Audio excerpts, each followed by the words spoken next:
চলছে চীন ভারত সম্পর্ক নিয়ে উত্তেজনা। এরই মাঝে ইরানের উপপররাষ্ট্রমন্ত্রী করলেন ভারত সফর। এই সফরে কি নিয়ে আলোচনা করলেন তিনি? ইরানের উপপররাষ্ট্রমন্ত্রী মাজিদ তাখত রাভানজি বলেন, ইরান ভারত সম্পর্ক ঐতিহ্যগত এবং ঐতিহাসিক। ৩ ডিসেম্বর ভারতের নিউ দিল্লিতে অনুষ্ঠিত ১৯তম ইরান ভারত রাজনৈতিক পরামর্শ সভায় একথা বলেন তাখত রাভানজি। সামাজিক যোগাযোগ মাধ্যমে প্রকাশিত এক পোস্টে তিনি লিখেন, ভারতের পররাষ্ট্র সচিব বিক্রম মিশ্রির সাথে দ্বিপক্ষীয়, আঞ্চলিক এবং আন্তর্জাতিক বিষয় নিয়ে আলোচনা হয়েছে। চবাহার বন্দর সহ অর্থনৈতিক সম্পর্কের বিষয়টি আলোচনায় গুরুত্ব পেয়েছে।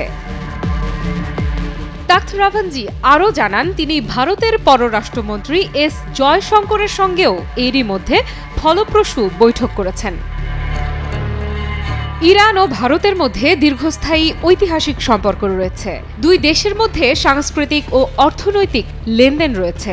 ভারত ২০১৬ সালে ইরানের একটি বন্দরের উন্নয়নে অর্থায়ন করতে সম্মত হয়, কিন্তু পরে আমেরিকা ইরানের সাথে ২০১৫ সালের পরমাণু চুক্তি থেকে একতরফাভাবে বেরিয়ে গেলে প্রক্রিয়াটি স্থগিত হয়ে যায়। ইরান এবং ভারত গত বছরের মে মাসে একটি চুক্তি স্বাক্ষর করেছে, যার অধীনে ইন্ডিয়া পোর্টস গ্লোবাল কোম্পানিকে ১০ বছরের জন্য চবাহার বন্দর উন্নয়ন ও নিয়ন্ত্রণ করার অনুমতি দেয়া হয়েছে। আফরিদা ইফরাত, নিউজ 24।